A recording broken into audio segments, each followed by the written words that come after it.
Sejarah perjalanan misi masuk di Ambon. Misi kekristenan di Ambon bermula pada abad ke-16 ketika bangsa Portugis tiba di Kepulauan Maluku untuk mencari rempah-rempah, khususnya cengkeh yang pada masa itu sangat bernilai di pasar Eropa. Selain tujuan perdagangan, Portugis juga membawa misi penyebaran agama Katolik. Oleh karena itu, setiap wilayah yang mereka datangi tidak hanya dijadikan pusat perdagangan, tetapi juga menjadi tempat penyebaran Injil. Nah, dalam upaya memperkenalkan kekristenan, Portugis membangun gereja-gereja, mengadakan pembaptisan, dan mengajarkan dasar-dasar iman Kristen kepada masyarakat setempat. Penyebaran agama Kristen pada masa ini sering dilakukan melalui hubungan dengan para raja dan pemimpin lokal. Ketika seorang pemimpin menerima hubungan baik dengan Portugis, masyarakat di wilayahnya pun lebih terbuka terhadap ajaran Kristen. Perkembangan misi di Ambon semakin kuat ketika Franciscus Xaverius datang ke Maluku pada tahun 1546. Sebagian seorang misionaris Katolik dan Serikat Yesus atau Yesuit, ia melakukan perjalanan dari satu desa ke desa lain untuk memberitakan Injil. Ia mengajarkan doa-doa Kristen, membaptis orang-orang yang percaya, membina jemaat, dan memberikan pendidikan agama kepada anak-anak. Franciscus Xaverius juga melatih guru-guru lokal yang pelayanan dapat terus berlangsung meskipun para misionaris tidak selalu berada di daerah tersebut. Pelayanannya memberikan pengaruh besar terhadap pertumbuhan kekristenan di Ambon dan wilayah Maluku lainnya.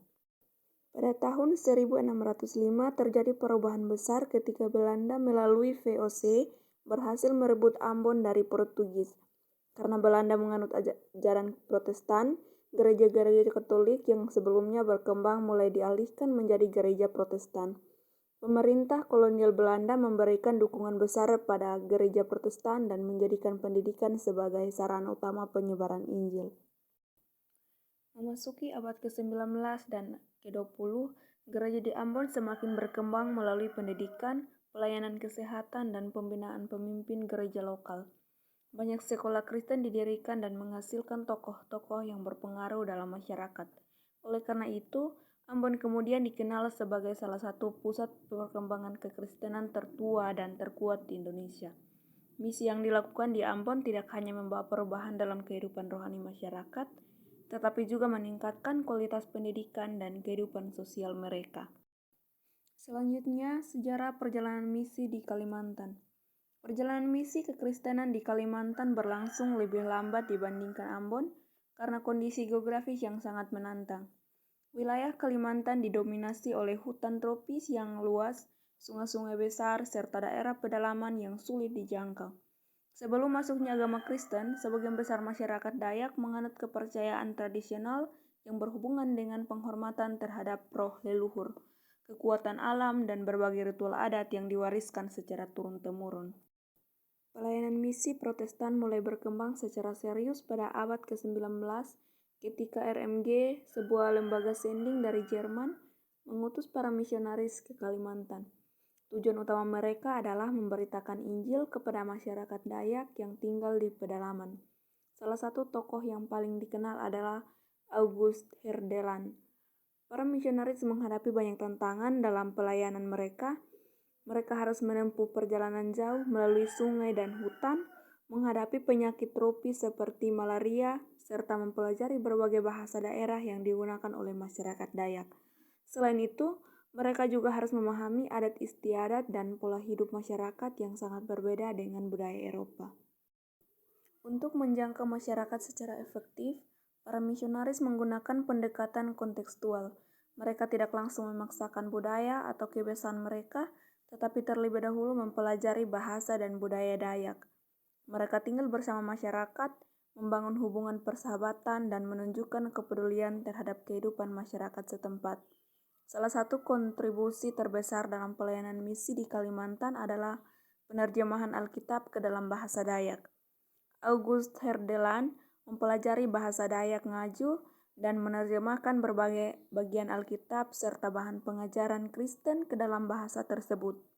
Langkah ini sangat membantu masyarakat memahami isi Injil dalam bahasa yang mereka gunakan sehari-hari.